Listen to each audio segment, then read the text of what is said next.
This abduction, of course, we want to be seen held to the fullest extent of the law possible. And on infrastructure, can you explain why President Trump asked Chuck Schumer to help him rename Penn Station and Dulles Airport after himself?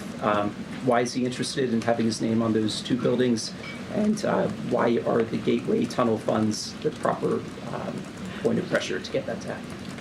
To your first question about the renaming, why not? It was something the president floated in his conversation with Chuck Schumer. As for the funding, the president has addressed that separately himself.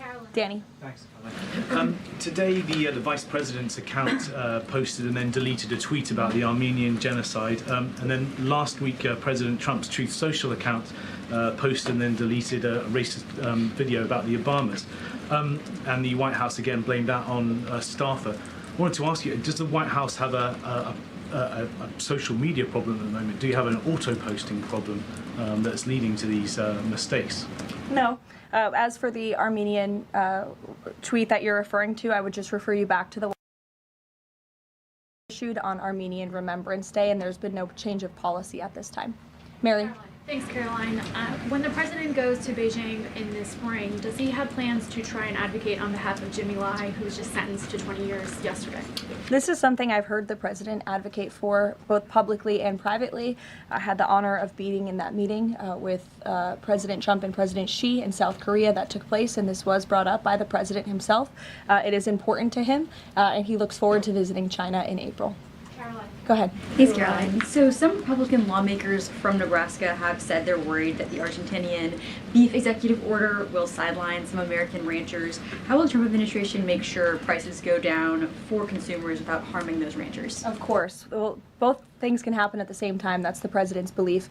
He wants to see prices come down. In fact, I just overheard him on the phone with Secretary Rollins. They were talking about something different, but he's always saying we got to make sure that prices continue to come down. As you know, Secretary Rollins successfully did that with respect to egg prices. Beef prices are coming down slightly, and the president wants to see that continue. He believes that a minor import to the country with cattle might be a short-term solution with respect to bringing down prices, but of course protecting our American cattle and rancher industry is a priority for the president, and he's in touch with those stakeholders. We've had them here at the White House a few times in recent months to discuss this issue directly. John. Thanks a lot, Caroline. Yesterday, the president on social media threatened to block the new Gordie Howe Bridge, which would connect Detroit to Canada. This is a bridge that was fully paid for by Canada. It used American labor to construct it. It used American steel to construct that bridge. The president in 2017 was actually in favor of this bridge, part of a joint statement that he put out when he met with the Canadian Prime Minister. Why has the president changed his mind as it relates to this bridge?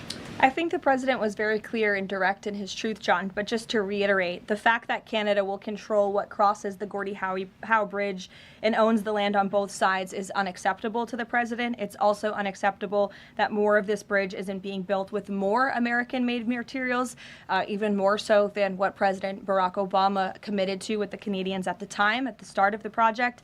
He also believes that the U.S. should own at least half of the bridge, have shared authority over what passes across it, and participate in the economic benefits generated by its use. This is just another example of President Trump putting America's interests first, and so he made that very clear in his call with Prime Minister Carney earlier today. Phil. Thank you, Caroline. Sure.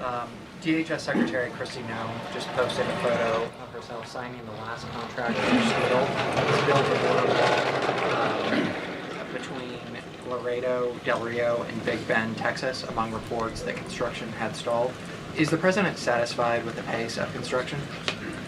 The president wants to make sure that the full border wall is built as quickly as possible, of course. I know this is a priority for him dating back to 2016, and so absolutely he wants to ensure that the border wall is built under budget and ahead of schedule is how President Trump likes to view building projects, and that includes the border wall. Satisfied with the pace of construction thus far?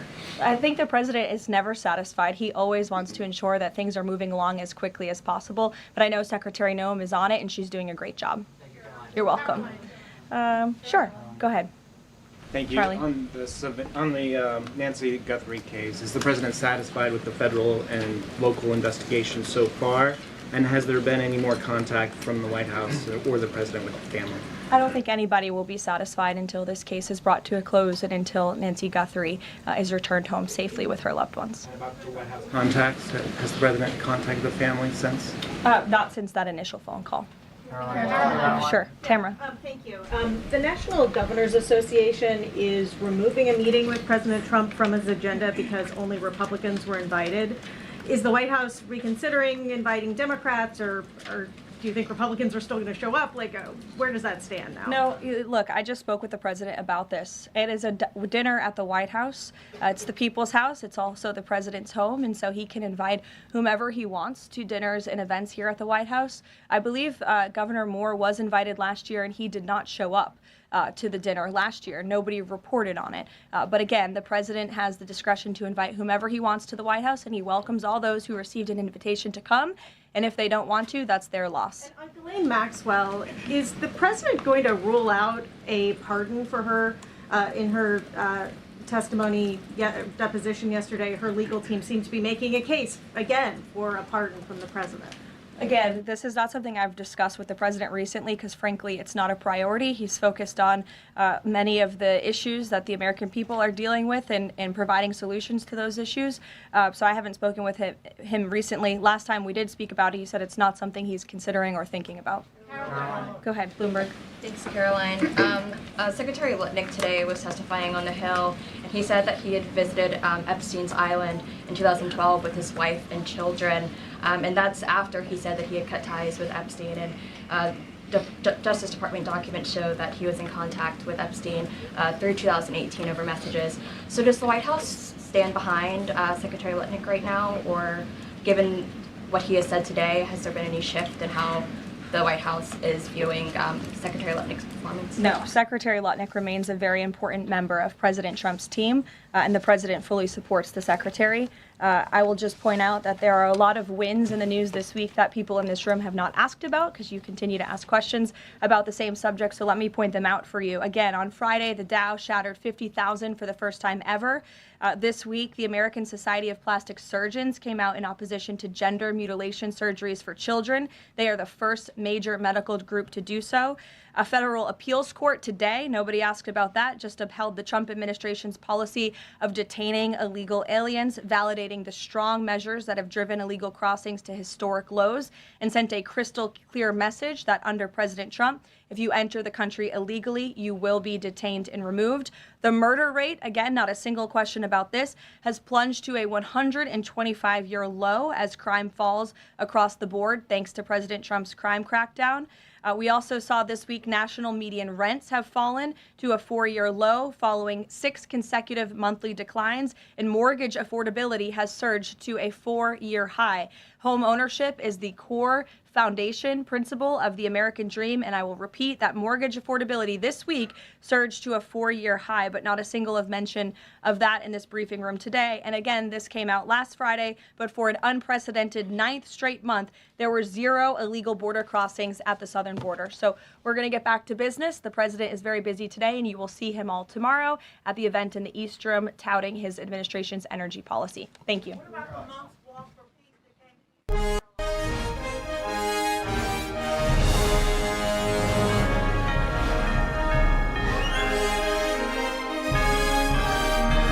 This is NTD Newsroom, live from our global headquarters in New York City. Good afternoon, and this is NTD Newsroom. Thank you for joining us. You were just watching Caroline Leavitt, White House Press Secretary, giving a briefing to the media, answering questions on a range of topics, mainly on immigration-related issues. And Caroline clarifying that when a person is deported for crimes that are nonviolent, that doesn't mean the crime itself in question is not a serious one. Okay, now we have an update on the Nancy Guthrie disappearance. Authorities have released the surveillance photos of a potential subject. Meanwhile, the passing of a second deadline for a ransom note, and still the Guthrie family has not deposited any money in the anonymous Bitcoin account. NTD's Arlene Richards has more on the latest. Authorities have released images and video from a doorbell camera showing a potential subject in the disappearance of Nancy Guthrie. The Pima County, Arizona Sheriff's Office posted on social media that law enforcement uncovered previously inaccessible new images showing an armed individual appearing to have tampered with the camera at Nancy Guthrie's front door the morning of her disappearance. The released images were recovered from residual data on the back end.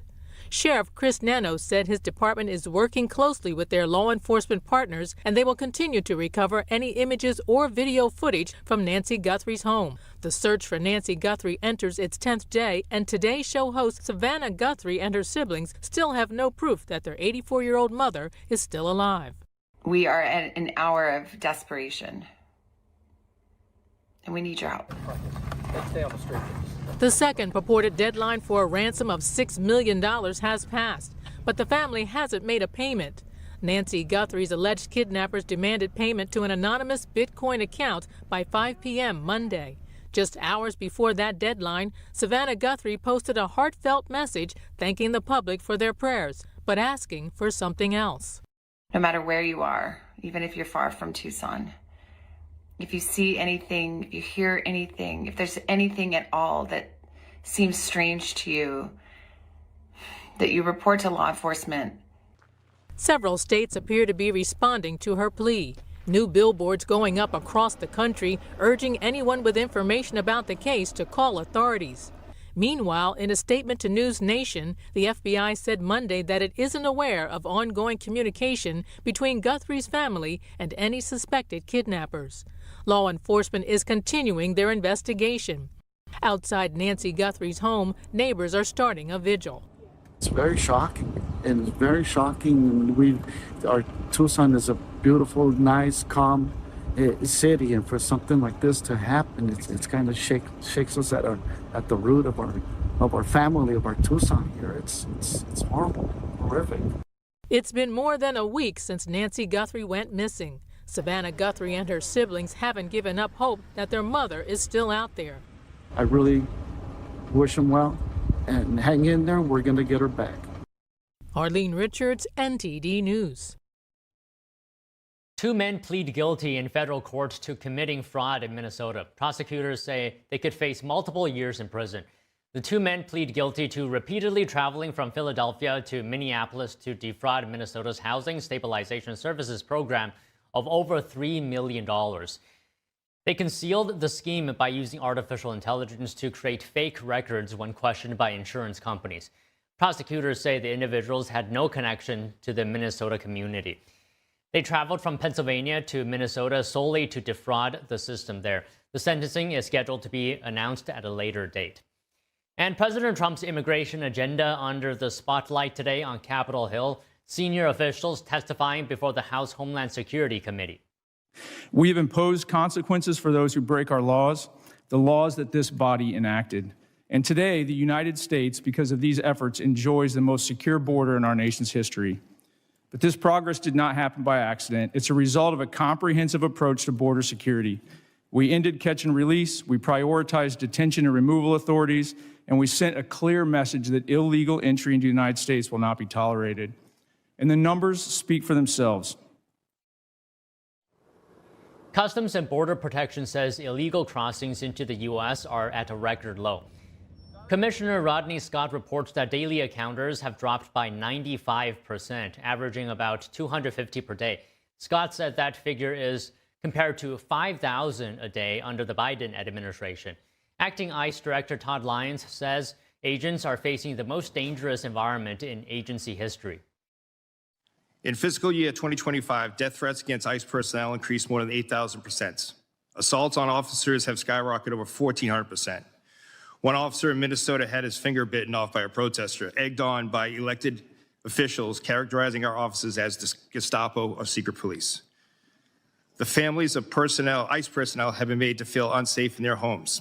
I know this firsthand because my own family was targeted. But let me send a message to anyone who thinks they can intimidate us. You will fail. Despite these perils, our officers continue to execute their mission with unwavering resolve. In addition to arrests, deportations, and border security, the director of U.S. Citizenship and Immigration Services says his agency is working to end the exploitation of immigration programs. The director saying the agency made nearly 33,000 fraud referrals to law enforcement over the past year. Investigators have uncovered marriage fraud, visa abuse, and student visa abuses as well. The director said those discoveries have led to denials of immigration benefits, arrests, and removal proceedings.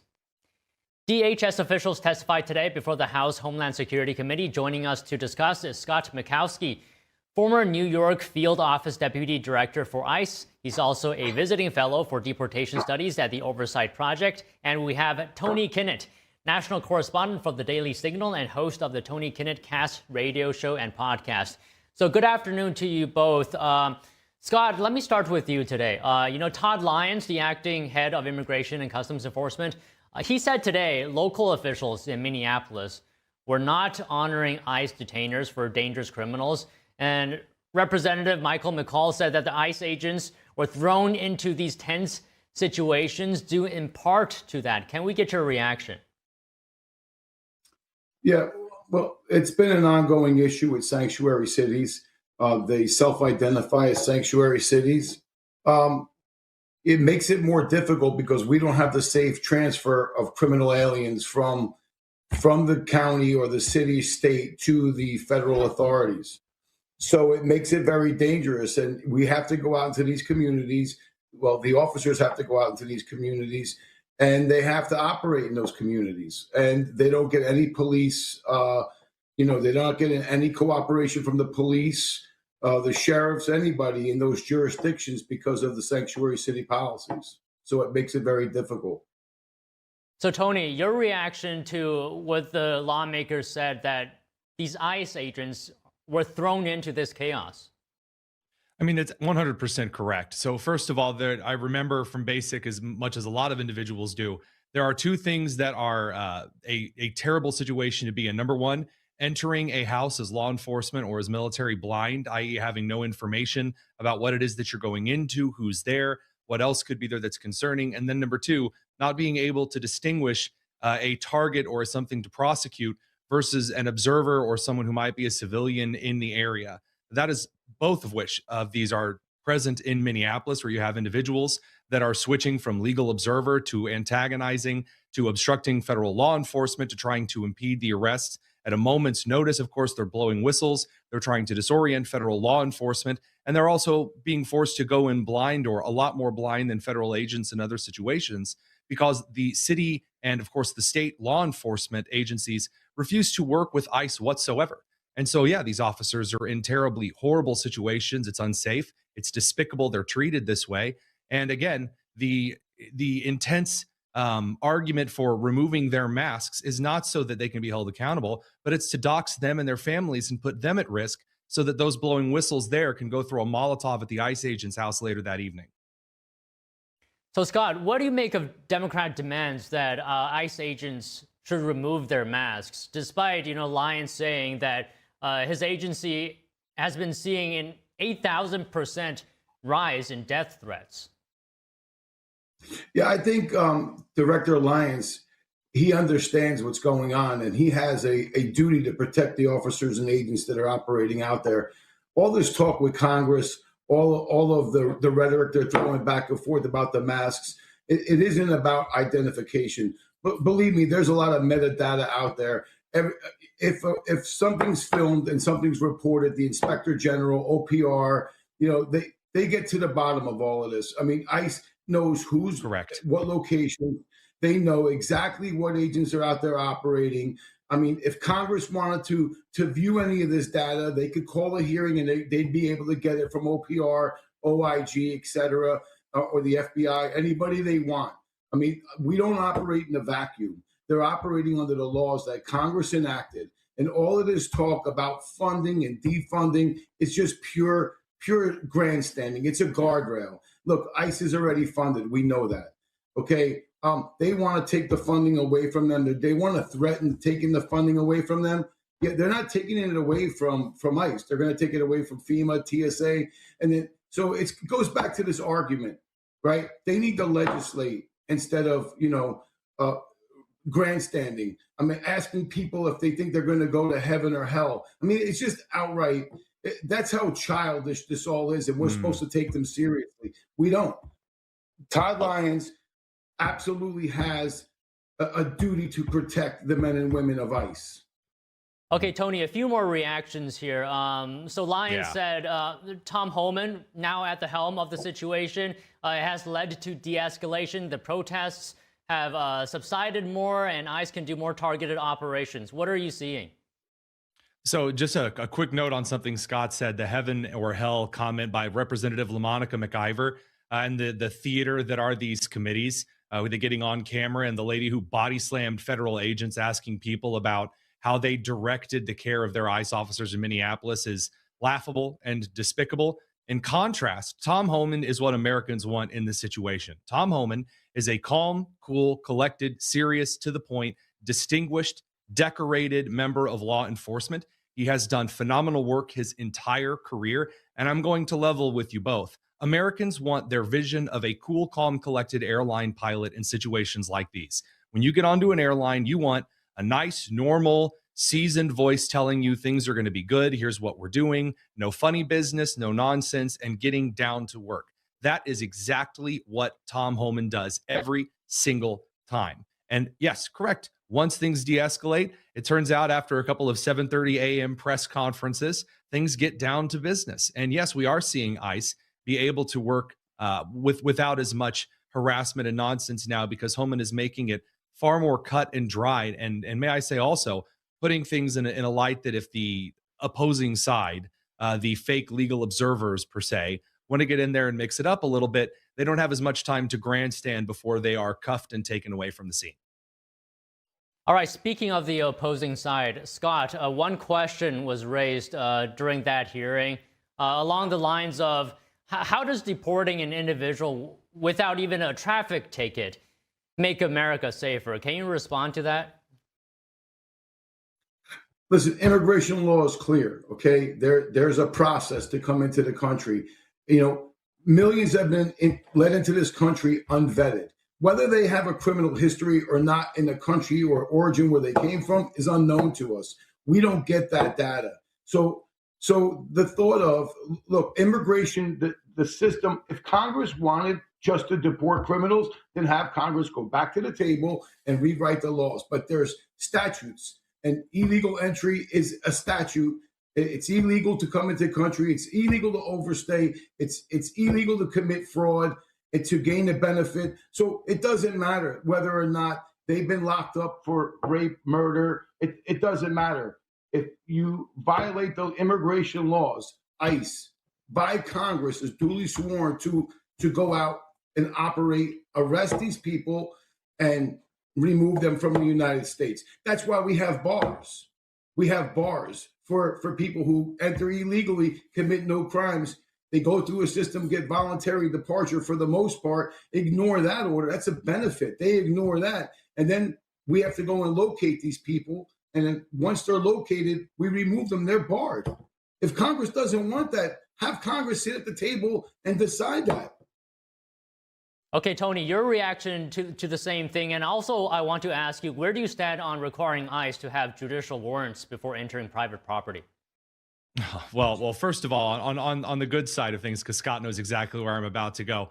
My friend at the Oversight Project is exactly correct, and has been consistently when it comes to the expectations of law enforcement. If you go in to any kind of a situation, if I'm at a party where people are doing coke and the cops come in and they say, hey, there are people doing coke here, guess what? I'm also being detained as well. And if there is any kind of a warrant out for my arrest, whether it's for jaywalking or for sticking gum at the New York subway station, they're going to take me in, because just because I'm not related to what is being done there doesn't mean they can ignore the law in my case because I look like a real swell guy.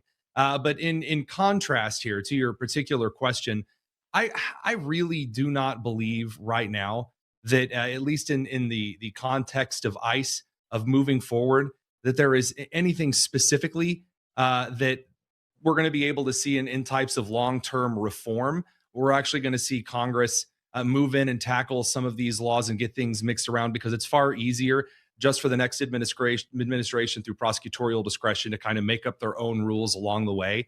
And that's definitely a blight on what this country was set up to do. And so there are far too many things that don't matter as much, because until Congress starts doing its job, then the executive branch and the law enforcement officers are going to shoulder the burden. Okay, Scott, where do you stand on judicial warrants, and where do you stand on whether ICE agents need more body cameras? Listen, I'm all for the body cameras, okay? I think this is going to be a benefit for the men and women of ICE and all of law enforcement, Border Patrol, everything else. And I think that now that's kind of their bluff has been called, I think I think the other side of this, the protesters and stuff now are going to be arguing, oh my God, now they're going to be able to film us. I mean, even in the instance with the Renee Good shooting, they were complaining about an ICE officer with his cell phone trying to document who it was. They were upset about that. I mean, he was just doing his job. He has to, because when he goes for an arrest warrant or something of that nature, they're going to ask for the proof. I'm all for the body cameras now for these officers. And I'll tell you, the judicial warrant argument is it's overblown. Okay, look, we've had administrative warrants in this country forever. The Fourth Amendment doesn't say anything about judicial warrants. Okay, a DOJ judge, a Department of Justice judge, is the one that signs the order. Okay, all the immigration officers do to make it administrative, the I-200-205 is signed by an official after a judge has already signed the warrant. I mean, Congress knows this. They want to play this up, this judicial warrant. If Congress wants that, go back to the table and absolutely enact that in law. But it's just waste, fraud, and abuse at this point. Right. All right, Tony, let me get just one more comment from you. And I want to see what you think about, during the hearing, Representative Seth Magaziner showed a clip of an agent pepper spraying a protester at close range who was already pinned down, which he said was improper use of the device because the protester was already neutralized. Do you think agents need more oversight? What do you think on this?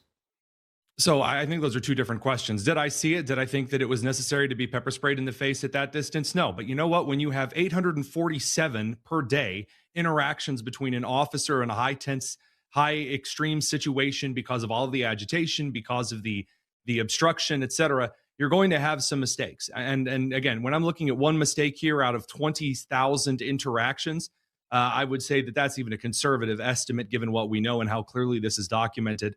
I'm going to tell you, yeah, occasionally you're going to have some mistakes, but that doesn't mean that we throw the baby out with the bathwater and then arm ICE agents with a teddy bear and hugs going forward. I don't think that's necessarily effective.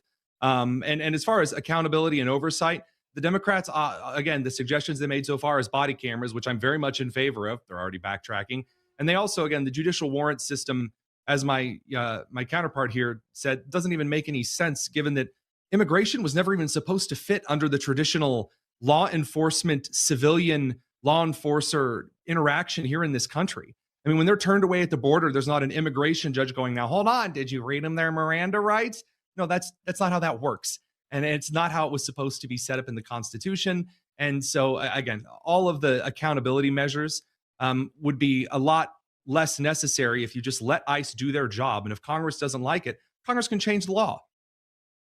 Okay, great points from both of you, if I do say so myself. Thank you so much for speaking with us. Don, Scott, you guys are great. Thank you. Thank you all. Thank you. It was a pleasure. Big wins in court for the Trump administration. A judge blocks California's mask ban for ICE agents, and an appeals court backs ending temporary protected status for 3 countries. More news after this break.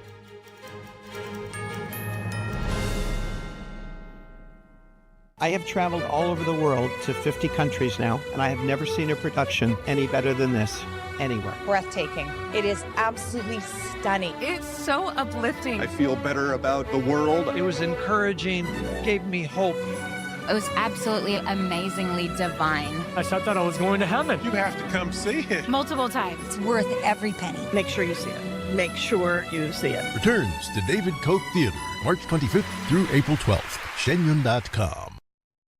What if you could whiten your teeth by simply brushing your teeth? Now you can with Smile Actives, the teeth whitening breakthrough that safely gets your teeth white and keeps them white every day just by brushing your teeth. I never thought that whitening my teeth could be so easy. I just put the gel on the brush, the toothpaste on it, brush, and I can see my white teeth. Simply add Smile Actives to any toothpaste and our patented PolyClean technology activates into a powerful microfoam that penetrates into the enamel surface to safely lift and remove stains. You need a simple way to whiten your teeth. Without strips, without trays, without going to the dentist. And it was about time that a product was developed that you would be able to do that with just brushing. And now Smile Actives is even better with new Pro Whitening Gel with 33% greater whitening power, clinically shown to whiten teeth faster, up to 8 shades. 100% of users saw whiter teeth.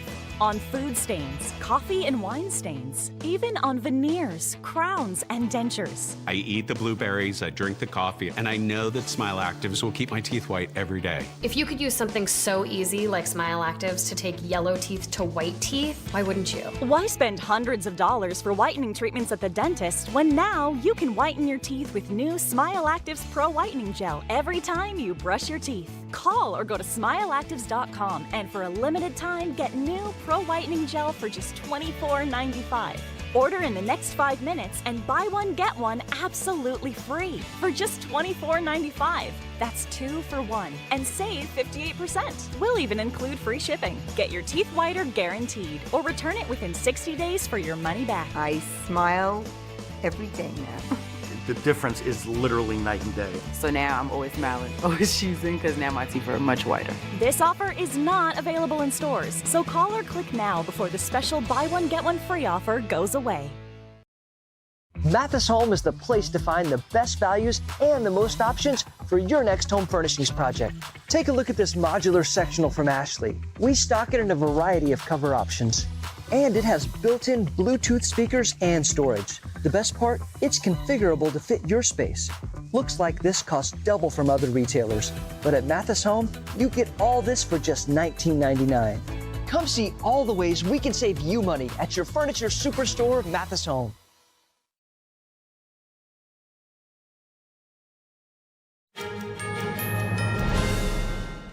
The White House says President Trump is monitoring the situation with Nancy Guthrie after new surveillance photos are released today. I was once again with the president. He and I were both reviewing the newly released surveillance footage from FBI in the Savannah Guthrie case on just this heartbreaking situation with respect to her mother. The president encourages any American across the country with any knowledge of the suspect to please call the FBI, who continue to assist state and local authorities who are leading this investigation on the ground. And once again, I will reiterate that the prayers of this entire White House are with Savannah and her family at this time, and we hope this person is found soon and that her mother is brought home safely. The White House says it wants to see whoever is responsible for Guthrie's disappearance held to the fullest extent of the law possible. The press secretary previews the president's schedule this week. It includes meeting with Israeli Prime Minister Benjamin Netanyahu at the White House on Wednesday and celebrating coal as America's most reliable and affordable energy source. On Thursday, Trump and EPA Administrator Lee Zeldin will formally rescind the 2009 Obama-era endangerment finding on greenhouse gases. This will be the largest deregulatory action in American history, and it will save the American people $1.3 trillion in crushing regulations. The bulk of the savings will stem from reduced costs for new vehicles, with the EPA projecting average per vehicle savings of more than $2,400 for popular light-duty cars, SUVs, and trucks. Levitt says Trump's deregulation will make life more affordable for everyday Americans, drive larger economic growth, create thousands of good-paying jobs, expand manufacturing, and increase consumer choice. She's also announcing that parents can start applying for a Trump savings account for their children now. You can visit trumpaccounts.gov to find out more. And on Friday, the president will travel to Fort Bragg in North Carolina to meet with the special forces who successfully brought dictator Nicolas Maduro out of Venezuela in January. And now an update on the special New Jersey House primary. Progressive Annalila Meja will win the tight race for the state's 11th congressional district after former Congressman Tom Malinowski conceded defeat today. The vote count has been prolonged following the February 5th primary. The race is for the seat once held by Governor Mikey Sherrill. Meja currently leads with 29.1% of the vote, while Malinowski has 27.7%. In a statement, Malinowski congratulated Meja. He also criticized spending by an IPAC-aligned super PAC. Malinowski says he will campaign against any candidate backed by that group. That would take place during the regularly scheduled Democratic primary later this year. Meja will face Republican Joe Hathaway, who ran unopposed in the general election on April 16th. Two big wins in the court for the Trump administration. A judge says California's law forcing ICE agents to remove their masks is unlawful, and an appeals court ruling on temporary protected status. Here's the story. A federal judge blocking part of a California law that would have stopped law enforcement officers from wearing masks on the job, saying the rule unfairly targets federal agents. The ruling sides with the Trump administration in a legal fight over two California laws aimed at federal immigration enforcement. The judge finding that the state's No Secret Police Act did not apply equally to all officers, and ruling California cannot enforce a mask ban against federal agents. On X, Attorney General Pam Bondi praising the decision, saying these federal agents are harassed, doxxed, obstructed, and attacked on a regular basis just for doing their jobs. The state's second law, requiring visible identification, was allowed to stand. California passed both laws after federal immigration operations in the state last year. Meanwhile, a federal appeals court is clearing the way for the Trump administration to end temporary protected status for immigrants from three countries, Nepal, Honduras, and Nicaragua. The Ninth Circuit says it is putting a lower court ruling on hold while the case is appealed. The panel explained TPS exists for foreign nationals who cannot return safely to their home country because of extraordinary circumstances like armed conflict or natural disaster. The judges pointing out the Secretary of Homeland Security is required to regularly review whether those conditions still exist, saying if they don't, TPS must be terminated. In a post on X, Secretary of Homeland Security Kristi Noem saying TPS was never designed to be permanent, yet previous administrations have used it as a de facto amnesty program for decades. Nepalese citizens were granted TPS following a devastating 2015 earthquake. Hondurans and Nicaraguans got their designation back in 1999. That year, Hurricane Mitch resulted in the deaths of around 10,000 people in Central America. Secretary Noem says the situation in each of these countries has since improved. The appeals court's decision now allows the administration to move forward with ending protections for nearly 89,000 people. It comes amid attempts to end TPS for around 300,000 Haitians in the U.S. A judge last week ruling that termination unlawful. The administration is appealing that decision. A widespread illegal industry in China where hidden cameras are planted in hotel rooms and private homes to secretly film people during intimate moments. We discuss this with the host of China Uncensored after the break.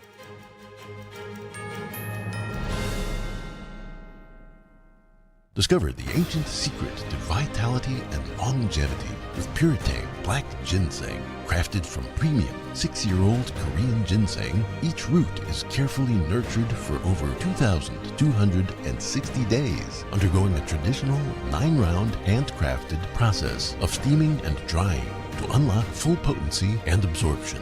Experience pure, natural energy with Puretang Black Ginseng. Order now at puretang.com. With Select Specs £6 specs, you can get 10 pairs of prescription glasses for just £60. That includes frames, prescription lenses, and delivery free to your door. And what makes this really special is each pair can have a different prescription. So it's glasses for everyone. SelectSpecs.com/£6. 10 frames, all with prescription lenses and delivery for just £60. You don't get that on the high street. Right now you can save an extra 5% with offer code CG5OFF. I was a young dad of 3 amazing kids. I was finally following my dreams. Just when you feel like life is starting to come together, you get kind of hit in the face. I was born with a congenital heart defect and had open heart surgery as a kid. I was supposed to go to the heart doctor once a year, and I finally went. He listened to my heart, and I'll never forget, he sat back and he said, yeah, it's time for open heart surgery, or you risk your aorta rupturing, and that's it. I was scared out of my mind. The night before my open heart surgery, I made a goodbye video for my kids. Be strong. Take care of your mom. I love you guys.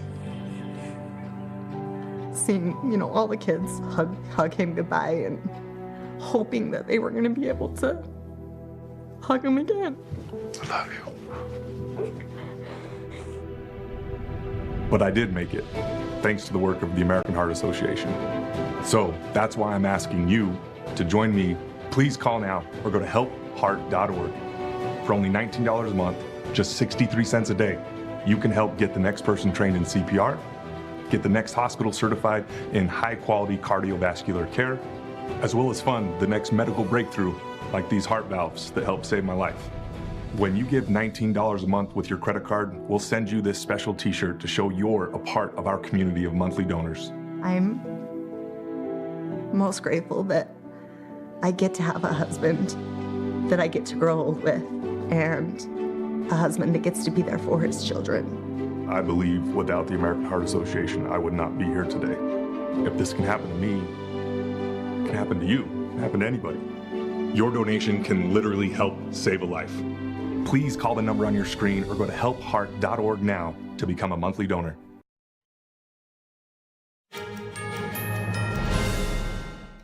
A new investigation by the BBC sheds light on an illegal industry in China where hidden cameras are planted in hotel rooms to secretly film people during intimate moments and then sell the footage online without consent.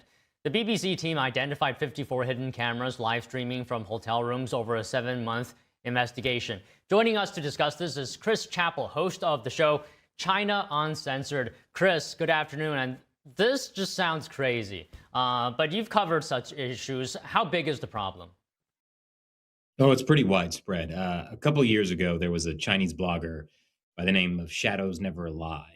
And he uncovered this problem that a lot of these hotels, guest houses in China, they install hidden cameras and record people in some pretty intimate moments. And there is a big market for this on things like the dark web and whatnot. So it's pretty widespread, and it's a way of making a lot of money. Okay, who is doing this? I mean, are the hotel owners involved?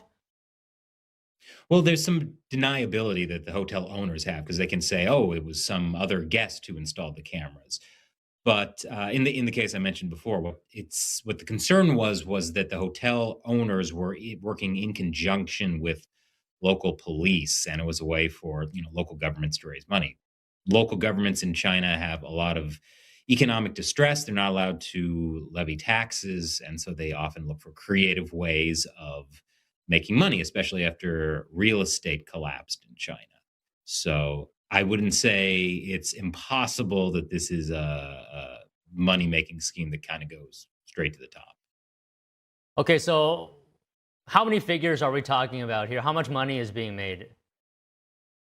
I don't think anyone has an exact estimate because nobody knows how widespread the issue is. This isn't something that the Chinese Communist Party wants getting out there. I mean, they want tourism happening within China and people going. The BBC documentary talks about a couple that discovered watching some of these channels that stream hidden cameras that it was the guy and his girlfriend. So it's pretty popular. It's wild. Imagine seeing yourself online and just, I mean, what are Chinese authorities? I see myself online, but not like that. I see you too online, but right, not in like that light, not in that. Okay, what are Chinese authorities doing about this? As far as I can tell, some perfunctory kind of, we're looking into it. Often it's the case where they will try to blame individual people. It's definitely not anything that ties back to any local government or the police. But in the case of the streamer I talked about, the blogger, Shadows Never Lie, there was a lot of pressure on him to be quiet about the situation, that he was damaging the reputation of hotels and guest houses throughout the country, and that he was the real culprit. So, Chris, I was watching your coverage on this on your channel, China Uncensored. It was a terrific coverage, and I encourage our viewers to take a look at it. But you said the secret footage could actually even be used for blackmail material. Could you just expand a little bit on that? Sure. So it's known that China uses honey traps, where they send a pretty young woman to an official, visiting official, businessman, and then films them in compromising situations and uses it as blackmail. Earlier today I saw this video of these new Chinese robots that they're designed to look like women, and I'm sure in the future they will be used for all kinds of things, and I'm sure they're just one giant spyware. What if Terminator is actually those Chinese robots that look like women? Can you imagine that? Okay. I would watch that movie. Speaking of which, can you talk to us about China's larger surveillance state? What is the extent that people are being monitored? Oh, China is on another level. There are, I forget the exact number, but there's I want to say 10 or 11 security cameras per person. I could be wrong, but it's overwhelming, the amount of surveillance that goes on in China. And that's actually one of the reasons they want to make a lot of breakthroughs in AI development, because there's just simply so much surveillance, not just cameras, but also monitoring people online and every interaction that happens online, that they need these AI tools to be able to process that amount of data. And just finally, what is the CCP doing with this data? Is it for control? Is it for something else? What is the main purpose? Well, if you're targeting like a U.S. government official or businessman, it's manipulation of some kind or another. It could also be within the Chinese Communist Party itself, being able to bribe and blackmail your own businessmen or rivals. But I think a lot of it is they're just trying to collect so much data that they just view it as something that's in their interest. And I don't think until they really get the breakthrough with the AI that they will even really be able to make use of a lot of it. Well, all right, Chris, thank you for joining us today. And I'll just mention one more time, our viewers watching, please check out Chris's channel, China Uncensored, on YouTube. It's terrific. Thank you so much today, Chris. Appreciate it. Thank you. House lawmakers are meeting today over whether nonprofits are being exploited by foreign actors such as China. The House Ways and Means Committee says the panel will focus on how money is funneled through these nonprofits, including environmental groups, as a way to shape U.S. policy. Senator Ted Cruz last year accused the Chinese Communist Party of working through environmental groups to file lawsuits against fossil fuel companies. And the former campaign advisor of a Southern California city council member was sentenced to 4 years in prison yesterday. He was accused of acting as an agent for China without notifying U.S. authorities. Sun Yao-ning, also known as Mike Sun, worked as a campaign advisor in the 2022 city council race in Arcadia, a Los Angeles suburb. He was arrested at the end of 2024. Prosecutors say he sought to influence U.S. politicians on the issue of Taiwan and to suppress Chinese dissidents on U.S. soil, including practitioners of Falun Gong, a spiritual group persecuted by Beijing. Sun also kept close tabs on then Taiwanese President Tsai Ing-wen during her April 2023 visit to Southern California, reporting her movements directly to Chinese officials. On top of all that, he ran a news website aimed at the local Chinese American community, posting content that supported the Chinese Communist Party. Israeli Prime Minister Benjamin Netanyahu meets President Trump tomorrow, with Iran negotiations topping the agenda. More news after this break. Don't go away.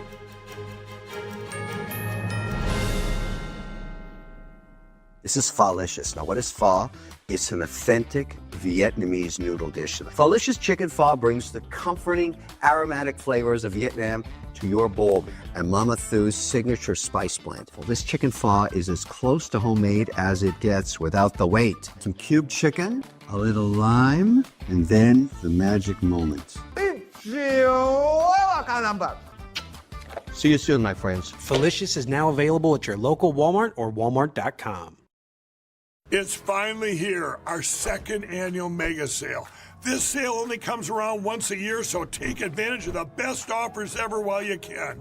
For example, save 50% on our Giza Dream bed sheets, as low as $29.98. And for the first time ever on TV, MyPillow mattresses and MyPillow mattress toppers as low as $99.98. And you save 50% on our Lux Pure 6-piece towel sets. Regular $69.98, now only $39.98. And our best-selling standard MyPillows, regular $49.98, on sale for $17.98. Wait on it, mega sale, only $14.98. So go to MyPillow.com or call the number on your screen. Use this promo code to take advantage of our second annual mega sale.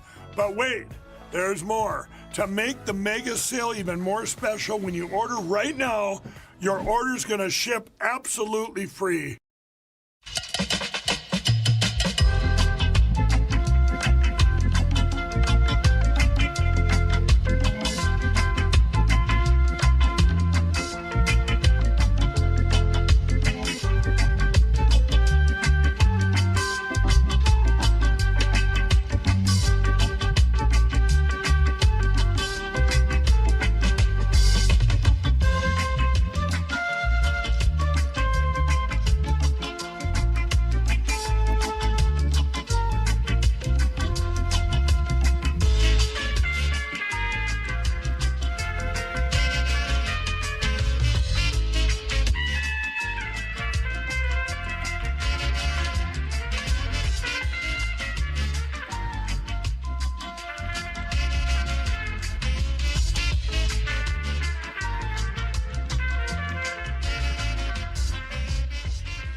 We are taught you don't talk about your problems with nobody because you could get in trouble. And I've been through a lot. Anxiety, depression, sexual assault. When I decided to get help, my life changed.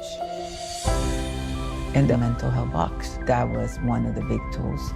Accepting help means that we are allowing somebody to bless our life. It's freeing. We got stronger together. Love your mind.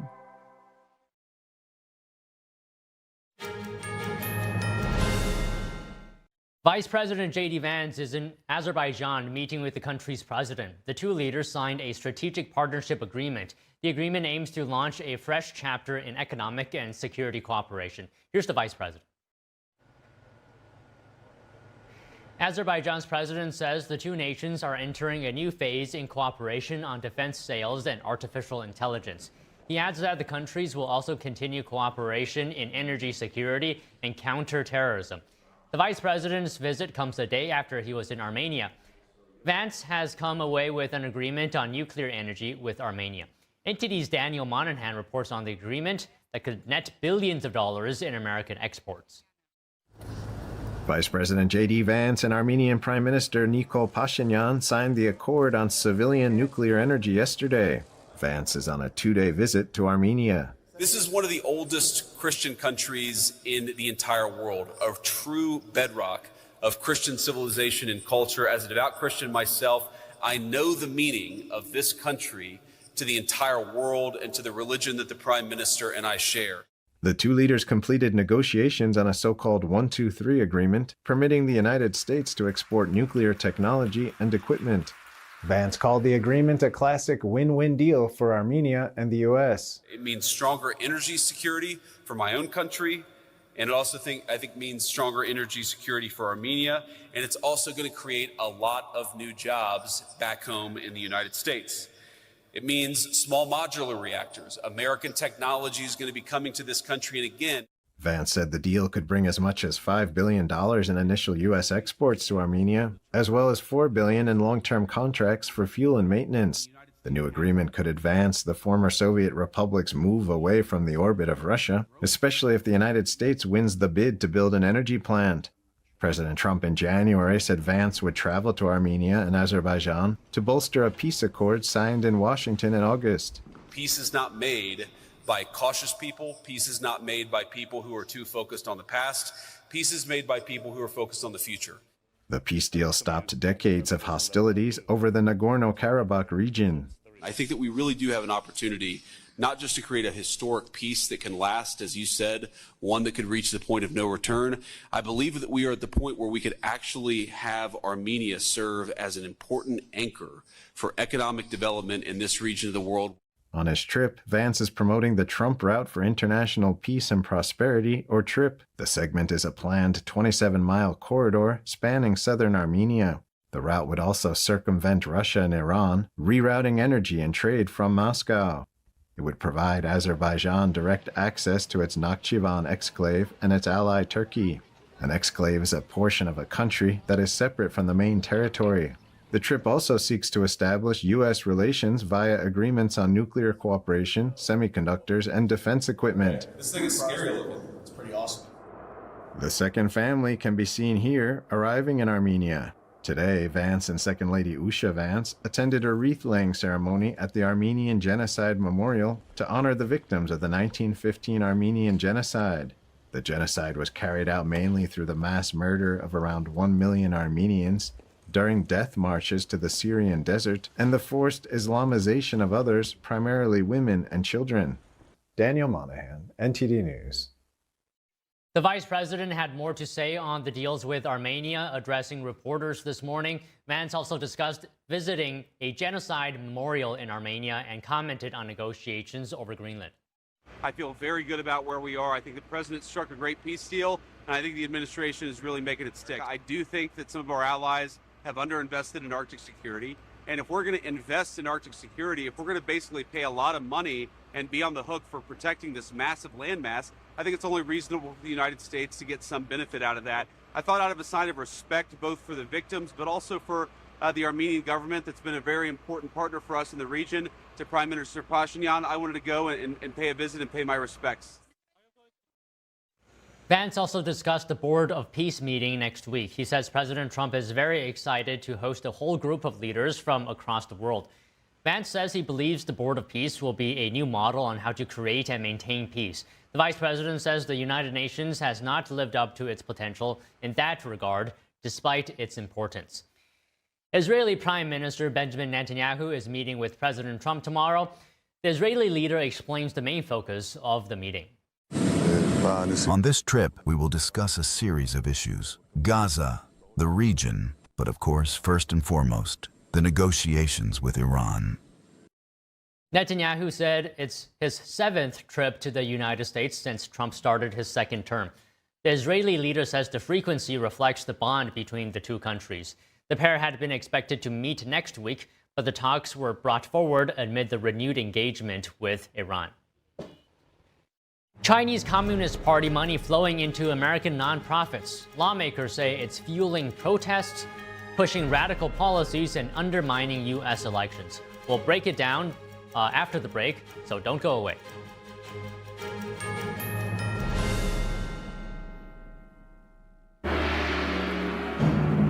What has lasted 5,000 years was once almost lost. Now, the world awaits the divine culture's return. See it at least once in your lifetime. Shen Yun returns to David Koch Theater, March 25th through April 12th. Get your tickets now at shenyun.com. Mathis Home is your destination for the biggest selection of living room furniture. And for power reclining sofas, nobody has a better selection. Here's a top seller, covered in a rich saddle brown leather. And the power mechanism reclines all the way to the 0G position. A sharply tailored leather sofa like this one should cost way more. But at Mathis Home, it's just $19.98. One of hundreds ready to test drive. Hurry into the Presidential Savings Event going on now at Mathis Home. If you're out there and you're watching this message, we need your help and we need it now. This is a typical day at the outpatient department. Every day we see very many cases of children with severe pneumonia. All these children need to be seen and they all need to be seen today. This is baby Priscilla. She's 7 months old. When a child has pneumonia, you really need to move quick. This is like an infection in the baby's lungs. It really hurts for this child to be breathing. It feels like someone is squeezing your chest. If Priscilla doesn't get antibiotic treatment, it could lead to death. We need your support right now to help save children's lives like Priscilla's. Please call or go online to givetosave.org and give just $10 a month, only 33 cents a day. You can help us provide life-saving medicines, food, and essentials to children in the most need. The problem we have is we simply do not have enough medicine. It's very heartbreaking to see a child suffer like this. Please help children like Priscilla before it's too late. All we need are 1,000 monthly donors. Please call or go online with your monthly gift of just $10, only 33 cents a day. Your donation today can help secure additional grants, which can multiply the impact of your support up to 10 times. And when you call with your credit card, we will send you this Save the Children tote bag as a thank you for your support. With your help, we can save more lives. So please help us. Your small monthly donation of just $10 could be the reason a child survives. Please call or go online to givetosave.org to help save lives.